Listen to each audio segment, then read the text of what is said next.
5 years.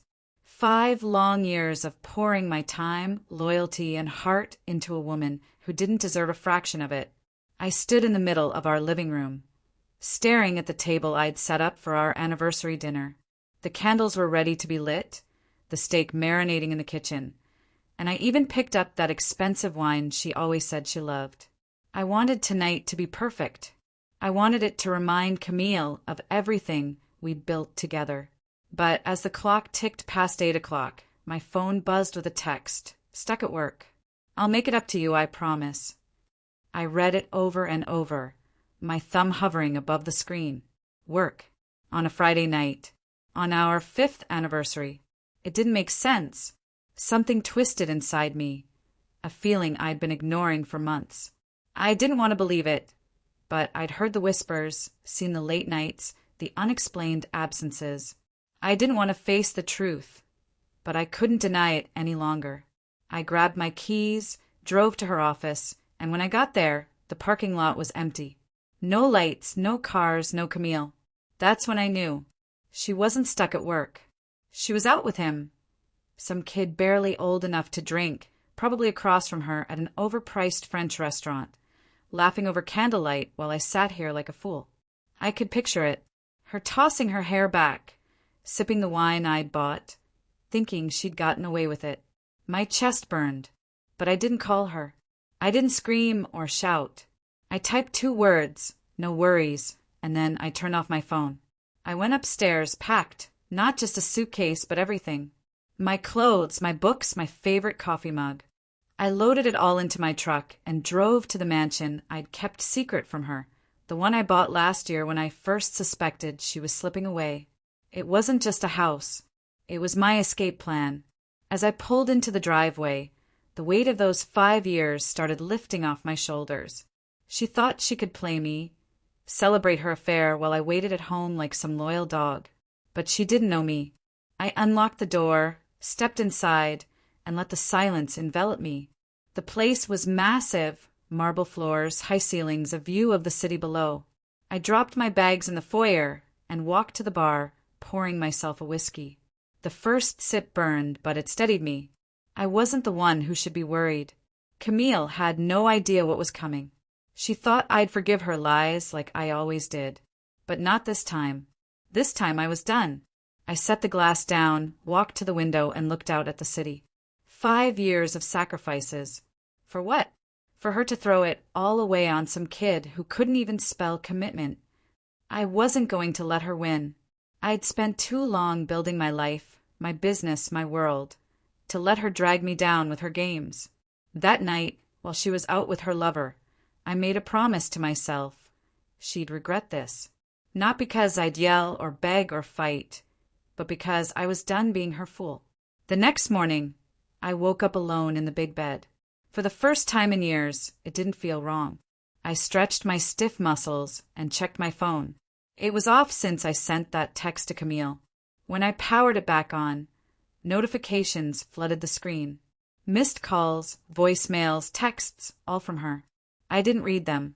I just sat there, staring at the blinking alerts. She'd come home to an empty house. She'd lost her mind. Good. Let her stew in it. I got up, made coffee in the gleaming kitchen, and leaned against the counter, sipping it black. The bitterness matched my mood. 5 years of marriage, and she thought she could sneak around, lie to my face, and I'd just take it? Not anymore. I opened her texts, scrolling through her excuses. Where are you? Why aren't you answering? I got home and your stuff is gone. What's going on? I smirked. She sounded desperate. She probably thought I'd stormed off in a huff, that I'd come crawling back after a night to cool off. She had no idea. I was already 10 steps ahead. I set the phone down and walked to the closet. My suits hung neatly, my watches lined up on the shelf. Everything I needed to keep going. Camille didn't get it yet, but she wasn't just losing me. She was losing everything I'd given her. The house, the money, the life she loved flaunting in front of her friends. It was all tied to me, and I was cutting the strings. Around noon, my assistant called. She came here, he said, his voice low. Stormed into the office. yelling about where you are. Security had to escort her out. I chuckled, picturing her stomping through my company like she owned the place. Let her yell. I'm not there, I told him, then hung up and poured myself another coffee. I wasn't at the office because I didn't need to be. I'd been planning this for months, quietly shifting things around, making sure I could walk away clean. She thought she could have her affair and still keep me as her safety net, the guy who paid the bills while she played house with some punk. She was wrong. I headed to my home office, a room with dark wood walls and a desk bigger than our old dining table. I fired up my laptop and checked accounts. The joint ones were already drained. Money had been moved to my private accounts weeks ago. The house she slept in last night, the title was in my name, thanks to some paperwork she never bothered to read. I had been careful, methodical, waiting for the right moment. Last night was it. Her anniversary excuse was the final straw, and now she was scrambling. I leaned back in my chair, the leather creaking under me. Her panic was delicious, like a reward for all the nights I'd laid awake, wondering if I was crazy to suspect her. I wasn't crazy. I was right. And now she'd feel it. I didn't answer her texts or calls. Let her think I was gone. Let her imagination run wild. She'd probably try the office again, maybe drive to my parents' place or call my friends. She'd find nothing. I was a ghost to her now. I stood up and walked to the window, gazing out over the sprawling lawn. This mansion was my fortress, my fresh start. Camille thought she had me on a leash, but I'd slipped it months ago. She thought she could keep playing her game forever. Jeremy on one side, me footing the bill on the other. But not anymore. The phone buzzed again. Another text. Please, just talk to me. I didn't reply. I didn't need to. She'd figure it out soon enough when the credit cards stopped working and the locks on her house changed. I smiled, sipping my coffee. The storm was just beginning, and I was ready to watch it hit her full force.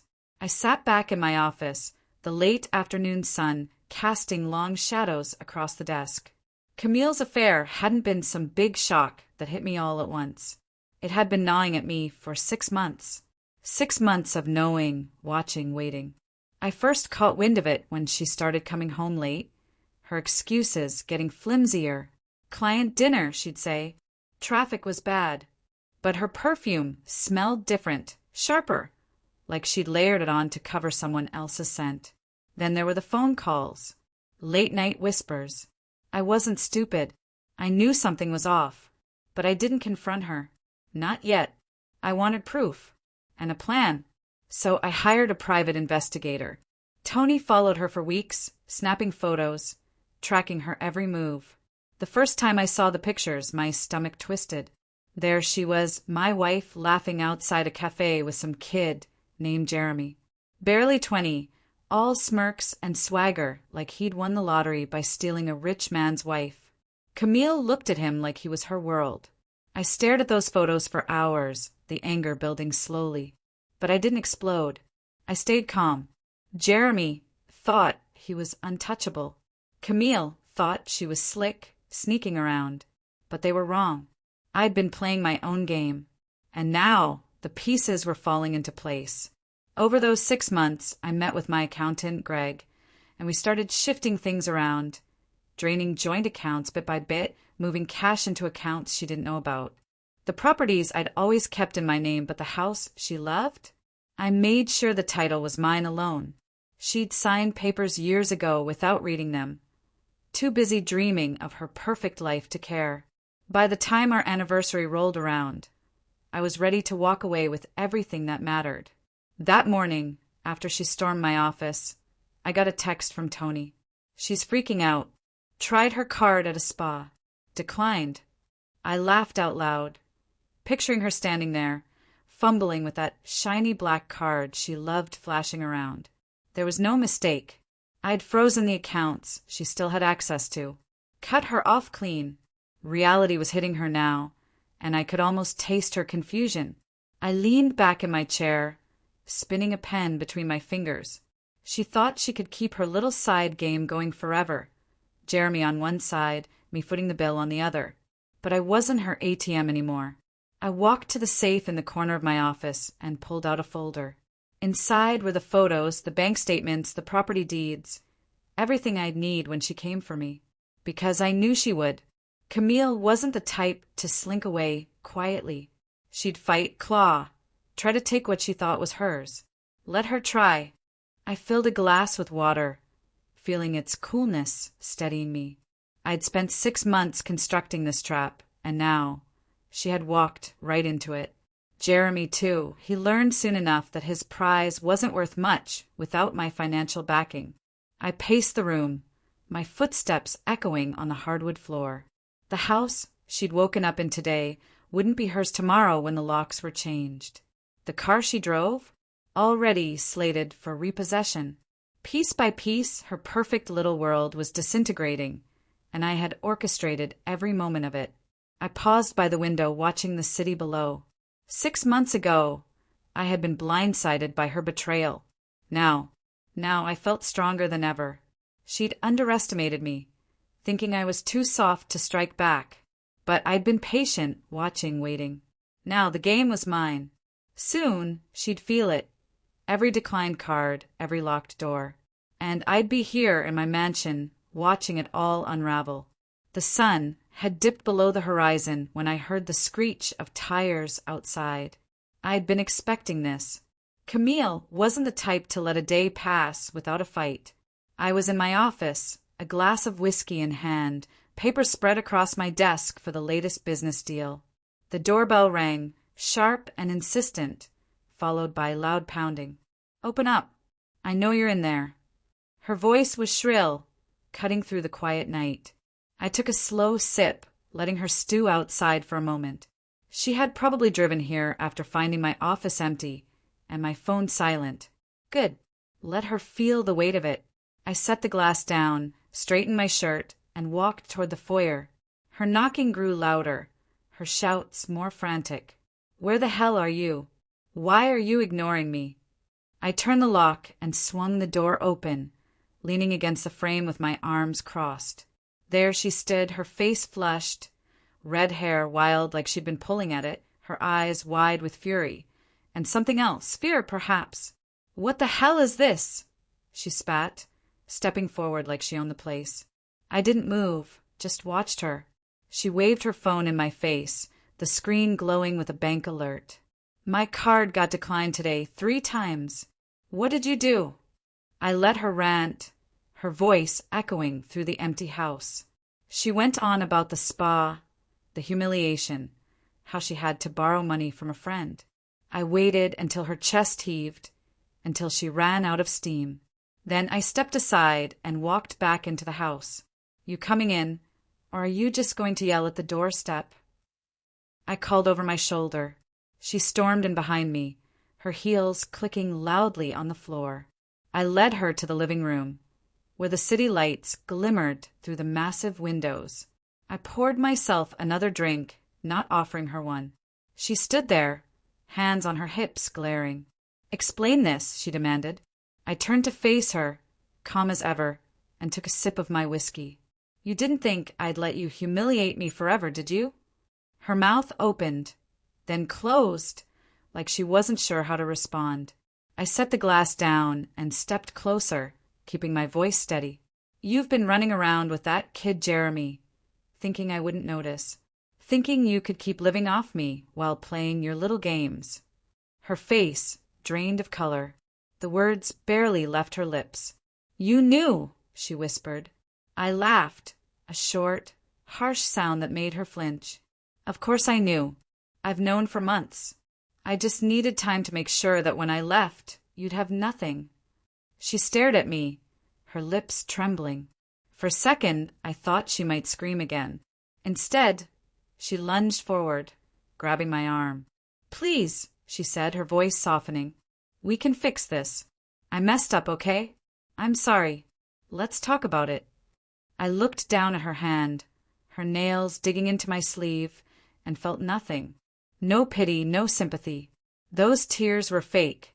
She'd used them before, whenever she wanted to smooth things over. Not this time. I pulled my arm free and stepped back. Talk? You've been talking plenty to him, I said, cutting her off mid-sentence. Her hands dropped to her sides, and she started pacing, muttering about how it wasn't serious, how she would end it. I watched her, sipping my drink, letting her spin her lies. She thought she could charm her way out of this like always. But I had the evidence. I'd seen the photos, heard the excuses. I was done. You need to leave, I said, interrupting her again. She froze, staring at me like I'd slapped her. What? She whispered. You heard me. Get out. Her face twisted with anger. This isn't over, she hissed, pointing at me. I smiled, cold and steady. Watch me. She stood there, breathing heavily, before she spun around and stormed out, slamming the door so hard the walls shook. I walked to the window, watching her car peel out of the driveway. She thought she could still fight me, but she didn't know how far I'd gone. The accounts, the house, the life she loved, now they were all mine. I finished my whiskey, feeling the burn settle deep in my chest. She'd come back, probably with more tears or threats. Let her try. I was ready. The next few days were unnervingly quiet, like the calm before a storm. I knew Camille wasn't finished, not by a long shot. She'd always believed she was entitled to everything, half of everything. My hard work, my sacrifices, all somehow hers to claim. She'd built nothing, contributed nothing. But in her mind, she was the queen of our world. She was wrong. I sat in my office at the mansion, the morning light spilling across the desk, and pulled out the prenup I'd had drawn up before we married, back when I still thought she loved me. She'd signed it without a second glance, too busy planning her dream, waiting to care about the fine print. Now that document was my shield. It was clear. Infidelity meant she got nothing. No alimony, no assets, no stake in my company. I'd made sure of it. And my lawyer, Richard, a bulldog of a man, had tightened every clause. I leaned back in my chair, sipping coffee, imagining her face when she realized how airtight it was. She'd probably already hired some cheap lawyer, thinking she could fight me. Let her.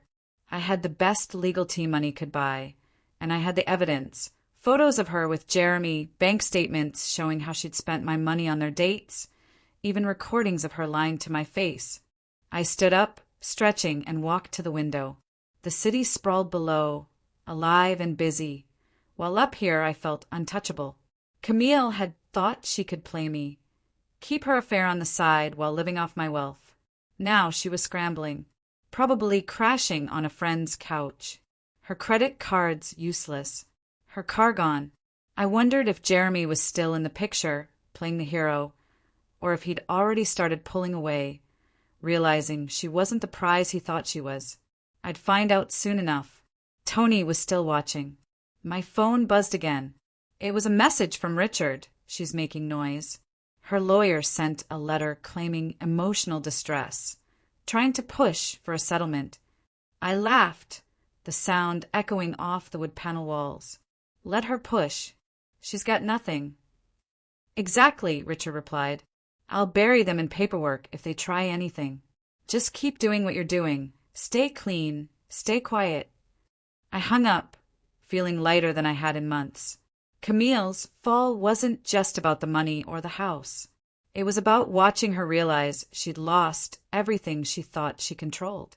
She'd spent years acting like she was the star of our marriage, like I was just the supporting actor, there to fund her spotlight. Now the curtain had fallen, and she was alone on an empty stage. I walked downstairs, the silence of the mansion wrapping around me like a blanket. It was strange. Living alone in the house after years of sharing it with her felt like a relief. No more waiting for her excuses or pretending everything was fine. I poured myself a glass of water, feeling the coolness of it ground me. I knew Camille wouldn't just walk away. She was too stubborn for that. But with every move she made, she'd only dig herself into a deeper hole. I had built my life on hard work and planning, and she'd underestimated how far I would go to protect it. Let her try to take what was mine. I was ready, and she was already done. The days passed into a week, and I found myself settling into a new routine in the mansion. Mornings were spent with coffee on the balcony, watching the city wake up, and afternoons were dedicated to pushing my business forward from the comfort of my office. I hardly thought about Camille anymore. She was out there scrambling, and I was here, thriving. Still, I knew she wasn't alone. Jeremy, that reckless kid she'd thrown away our marriage for, was still around. Tony, my investigator, kept me updated. "He's playing the hero," Tony texted one morning. Picked her up from a friend's place. Took her to his apartment. I smirked as I leaned back in my chair. Let him try. I'd seen Jeremy's type before. Young, cocky, thinking he'd struck it rich with an older woman who flaunted money and glamour. But now, Camille had none of that. No cash, no car, no fancy house. She was broke. I wondered how long it would take him to realize that. I set my phone down and walked into the kitchen, grabbing an apple from the counter. The mansion felt alive. Every room a space I could shape as I saw fit. No more clutter, no more ridiculous throw pillows or perfume bottles scattered in the bathroom. It was just me now, and I liked it that way. I took a bite of the apple, the crispness sharp against my tongue, and thought about Jeremy. He probably thought he could swoop in, be her knight in shining armor, promise her the world. But the world she wanted, designer bags, five-star dinners, trips to Paris, was gone. I made sure of that. The joint accounts were drained, the credit cards cut off, and the house she'd been staying in after I left? Locks changed 2 days ago. She was a liability now, not a prize. I bet Jeremy hadn't seen that coming. I finished the apple and tossed the core into the trash, wiping my hands on a towel. Tony sent another update that afternoon. They're arguing outside his place. She's yelling about money. I laughed out loud, picturing Camille with her arms flailing, probably demanding he pay for something, lunch, a cab, anything, while he stood there confused. He was just a kid, probably scraping by on a part-time job, thinking her charm was enough. But charm doesn't pay bills, and she didn't have me to lean on anymore. I walked to my office, the hardwood cool under my feet, and pulled up the latest bank statements on my laptop. My accounts were flush, years of hard work, now all mine. Camille had spent so much time flaunting my money, acting like it was hers. But now she had nothing. I closed the laptop, leaned back, and stared at the ceiling. Jeremy wouldn't stick around long. He promised her a fresh start, maybe even told her he'd take care of her. But promises are cheap when you're 20 and broke. I gave it a week, maybe 2, before he bailed. That night, I poured myself a whiskey and sat by the window, watching the city lights twinkle below. Tony's next text came around midnight. He dumped her. Dropped her off at a motel. Drove away fast. I grinned, sipping my drink. 2 weeks faster than I'd expected. I could see it clearly, Camille begging him to stay, promising things would get better, while he realized she was a sinking ship. He wanted the fantasy, her long legs, her confidence, the thrill of stealing her from me. But without my money, she was just a woman with nothing to offer him. I set the glass down and stretched, feeling the tension ease from my shoulders. Jeremy, turning on her, was the cherry on top. She'd thrown away 5 years of marriage for a kid who didn't even stick around when things got tough. I stood up, walking to the balcony, the night air cool against my skin. Camille was alone now, probably crying in some cheap motel room, wondering how it all fell apart. I didn't feel sorry for her, not even a little. She made her choice, and now she was living with it. I leaned on the railing, looking out over the city. Jeremy was out of the picture, and Camille was on her own. Good. Let her figure out how to survive without me. I had rebuilt my life, and she wasn't a part of it anymore. The news spread like wildfire, faster than I could have planned. I woke up to my phone buzzing nonstop, texts from old friends, colleagues, even my barber. "You see this one?" one said. Camille's done," said another. I brewed my coffee, the rich aroma filling the mansion's kitchen, and scrolled through the messages. Someone had leaked it, maybe Tony, maybe one of her so-called friends who couldn't resist gossiping. By noon, everyone knew. Camille had been left with nothing. No house, no car, no money. The woman who had strutted through our social circle like she owned it was now a punchline. I leaned against the counter, sipping my coffee, and felt a slow grin spread across my face. Public humiliation wasn't something I had planned, but it was a nice bonus. It felt good, though. I walked to my office, the hardwood creaking under my feet, and fired up my laptop. A quick search confirmed it. Whispers on social media, a few blurry photos of her yelling at a tow truck driver, even a post from one of her friends saying, "Guess karma caught up with her." Her glamorous image, the one she'd spent years perfecting, was shattered. She traded loyalty for cheap thrills with Jeremy, and now even he didn't want her. I closed the laptop and stretched, the satisfaction settling deep. She'd always cared about what people thought, always needed to be the center of attention. Now she was, but not in the way she wanted. I spent the rest of the day working, calls with clients, emails about new deals, business as usual. But every so often I checked my phone. There was another message. "Heard she's crashing at a motel," one said.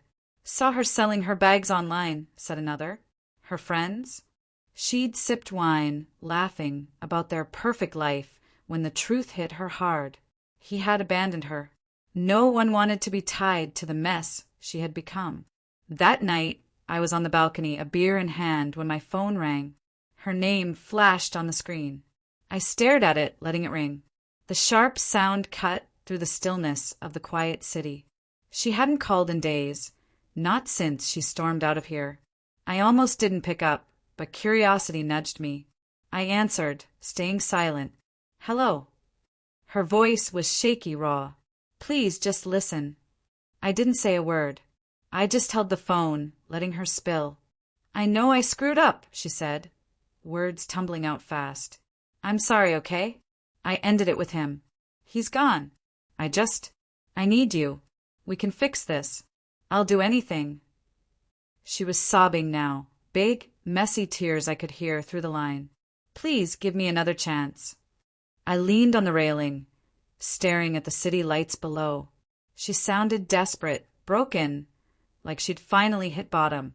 Part of me, the part that remembered our earlier years, the good days, wanted to feel something. Pity, maybe. But it wasn't there. She'd begged before, cried before, and it had always been a game to pull me back in. But not this time. I let her keep going, her voice cracking as she promised to change, to be the wife I deserved. She talked about the motel, how she had nothing left, how people were laughing at her. "I can't do this alone," she whispered. I waited until she stopped, her breathing ragged on the other end. Then I spoke, calm and clear. "No." She gasped like she couldn't believe it. "What?" "Wait, please." I hung up, cutting her off mid-sentence, and set the phone down. The night air was cool, the beer cold in my hand. She'd thought I'd cave, that her tears would reel me back in like they always had. But I wasn't that guy anymore. I took a long sip, the bitterness sharp on my tongue. She was alone now, no friends, no lover, no me. The world she'd built on lies had crumbled, and everyone saw it. I didn't need to do anything else. She'd humiliated herself. I finished the beer and went inside, the silence of the mansion welcoming me. She'd keep calling, maybe begging. Let her. I was done listening. The weeks rolled by, and I kept my focus on work, letting the dust settle around Camille's collapse. I knew she wouldn't go quietly. She never did. One morning, as I sat in my office, sipping coffee, Richard called. "She's suing you," he said, his voice gruff but calm. "Filed yesterday. Claims you tricked her out of her share. Wants half the assets." I laughed, setting my mug down on the desk. "Half of what? She's got nothing to stand on." Richard grunted in agreement. "It's a Hail Mary. Her lawyer grasping at straws. We've got the proof, the evidence. She's toast." I leaned back in my chair, the leather creaking under me. Of course she'd try this. Camille thought she could drag me through the mud, scare me into settling, maybe claw back some of the life she'd lost. She underestimated me, though. I'd been ready for this since the day I started moving money around. Do what you do, I told Richard. Bury her. He chuckled. Already on it. I hung up, staring out the window at the city below. She wanted to fight. Fine. I'd give her one she'd never forget. Over the next few days, I gathered everything. Photos of her with Jeremy, receipts from her little fling, bank records showing how she'd spent my money on him. Tony had even dug up texts she'd sent him, gushing about their future while I was still in the picture. It was a gold mine, and I handed it all to Richard. She won't know what hit her, he said, flipping through the folder. I nodded, feeling the weight of it. This wasn't just about winning. It was about ending her game for good. The court date came fast. I sat in the back of the room, dressed in a sharp suit, watching her walk in. She looked smaller, thinner, her hair pulled back tight like she was trying to hold herself together. Her lawyer was some young guy, nervous, shuffling papers. Richard stood beside me, cool as ice, ready to pounce. The judge started, and Camille's lawyer launched into a spiel, emotional distress, unfair treatment, blah, blah, blah. I kept my eyes on her. She wouldn't look at me, just stared at the table, her hands twisting in her lap. Then Richard got up. He laid it out clean and brutal, the prenup she'd signed, the infidelity clause, the proof of her affair. He slid photos across the table, her and Jeremy at dinner, kissing in his car. The judge barely blinked, just nodded as Richard kept going. She violated the agreement, he said. She's entitled to nothing. Her lawyer stammered, trying to argue she'd been coerced into signing, but Richard shut him down with the original documents, notarized and airtight. I watched her face as it sank in. Her eyes darted to me, then away, fast, like she couldn't stand the heat. The judge didn't take long. Case dismissed, he said, banging the gavel. But Richard wasn't done. Your Honor, we're requesting legal fees be covered by the plaintiff, given the frivolous nature of this suit. Camille's head snapped up. Her mouth dropped open. Her lawyer whispered something, but she shook him off, glaring at me now. The judge agreed. Fees on her. I stood up, buttoning my jacket, and walked out without a word. She lost it then, yelling after me, "You can't do this!" I didn't turn around. Security ushered her out as I hit the courthouse steps, the sun warm on my face. Richard caught up, clapping me on the shoulder. "She's got nothing left to throw at you," he said. I nodded, breathing deep. She thought she could take me down, smear me in court. But I played this too smart, the evidence, the prenup, my team. It was all too much. Now, she wasn't just broke, she owed me money. I drove back to the mansion, the city blurring past. She'd gambled and lost, and I'd made sure it cost her. That night, I poured a whiskey and sat by the window, the lights twinkling below. The final blow wasn't just winning. It was watching her realize she'd never beat me. She was stuck now. No cash, no future, no game left to play. I leaned back, the heat of my drink setting me straight. It was done, over with, and I had come out victorious. Life after the lawsuit was lighter, like a weight had been lifted off me that I hadn't even realized I was carrying. I threw myself into my work with more energy than ever before. New deals, new clients, new cities. The mansion became my sanctuary, a place where I could think, breathe, and build. Camille rarely crossed my mind. She was just a shadow now, popping up every once in a while when someone mentioned her. There was no need to check on her anymore. Tony had stopped keeping tabs on her after the court verdict, and I had told him to let it go. She wasn't my problem anymore. That spring, I was constantly on the move, London, Tokyo, then back to New York for an important investor event. It was there, at a high-end hotel ballroom, filled with suits and champagne, that I saw her again. I was deep in conversation with a guy from a tech company, laughing about some market trend, when I caught a glimpse of her across the room. Camille. But she wasn't a guest, no designer dress or fancy glass of bubbly. Instead, she wore a plain black skirt and a white blouse, carrying a tray of coffee cups, weaving through the crowd like a ghost. My laughter trailed off, and the tech guy noticed, following my gaze. "You know her?" he asked. "Used to," I replied casually. He didn't press the matter, and I turned my attention back to him, but my eyes kept drifting to her. She looked exhausted, her hair pulled back tightly, moving quickly but stiffly, like she was trying not to be seen. She was nothing like the Camille I remembered, the one who could command a room with her confidence and charm. This was someone else, smaller, diminished.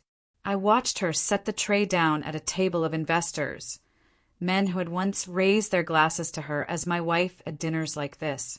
Now they barely acknowledged her, grabbing their coffee and getting back to business. She straightened up, smoothing her skirt, and for a moment our eyes locked across the room. Time seemed to freeze. She looked at me like she might say something, but she didn't. I held her gaze, my expression unreadable, offering nothing. She was the first to look away, quickly vanishing into the crowd. I took another sip of my drink, the ice clinking in the glass, but I felt nothing. No anger, no satisfaction, just a quiet calm. The tech guy kept talking, oblivious, and I nodded along, letting the moment pass. She was working here now, fetching coffee for the people who used to envy her. How had she ended up like this?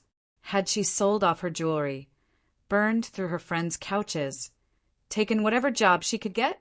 Part of me wanted to know, but I didn't care enough to ask. She made her choices, and this was her life now. I finished my drink and excused myself, heading to the bar for another.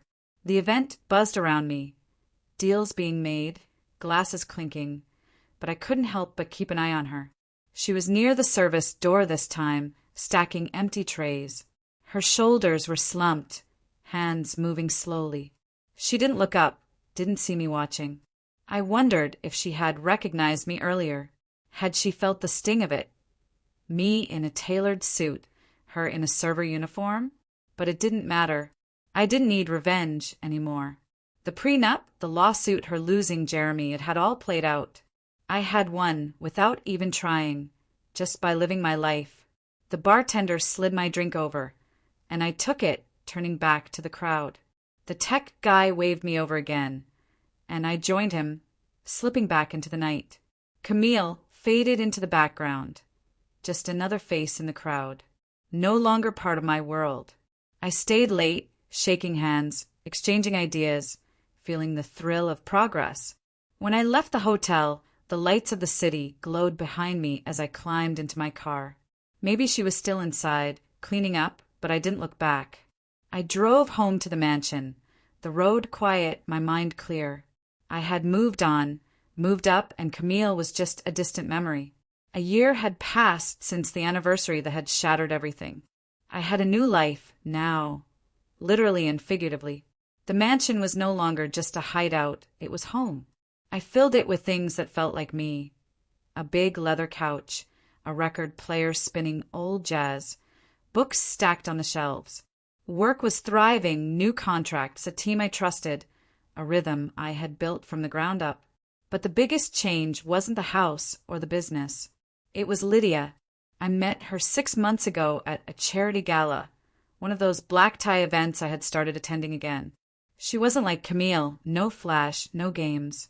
She was warm, real, with a laugh that pulled me in and eyes that saw me, not just my bank account. We'd been together since, and tonight, as I stood on the balcony of my new, smaller home closer to the coast, she came up behind me, wrapping her arms around my waist. "What are you thinking about?" she asked, pressing a soft kiss to my cheek. I smiled, turning to pull her closer. "Nothing important," I said, and I meant it. The ocean stretched out below us, dark and endless, the waves crashing steadily against the shore. Lydia leaned into me, her hair catching the breeze. I felt something settle deep inside me, a peace, or maybe just the quiet joy of being with someone who truly understood me. She didn't know all the messy details about Camille, just the basics. Ex-wife, bad breakup, done. There was no need to drag the past into this. Lydia was different. She valued me for who I was, not what I could give her. We spent the day unpacking, turning the house into ours. She hung pictures, laughed at my terrible taste in curtains, and cooked dinner in a kitchen still full of moving tape. Now, as night wrapped around us, I looked at her and knew this was it. The best revenge wasn't the lawsuit or watching Camille fall. It was living well, moving on. I kissed Lydia's forehead, feeling her warmth against my lips, and she smiled up at me, happy. "Yeah," I said, my voice simple and true. We stood there for a while, the air cool, the stars blinking above us. I thought back to a year ago, packing my bags, driving to the mansion, the anger burning inside me. Camille had been everything back then, a wound that wouldn't heal. But now she was nothing, a mistake I had left behind. I didn't check on her anymore. I didn't care where she was or what she was doing. That night at the investor event had been the last time she crossed my mind. She had faded from my life, and I had filled it with something better. Lydia tugged at my hand. "Come inside, it's getting cold." I followed her inside, the door clicking shut behind us. The living room glowed softly in the lamplight. Our stuff was mixed together. Her plants, my records, a blanket she draped over the couch. We sat down, her legs across mine, talking about nothing important. Beach trips, maybe a vacation. It was easy, natural, the kind of night I hadn't had in years. I leaned my head back, listening to her voice, the faint sound of the waves drifting through the window. Camille used to fill my head with noise, lies, fights, excuses. Lydia filled it with peace, with something real. I didn't need to prove anything anymore. The mansion, the money, the win in court, it had all been steps to get to this moment. And this was the payoff. I pulled Lydia closer, her warmth against me, and closed my eyes. Living well wasn't just revenge, it was freedom. And I had it now. All of it. With her.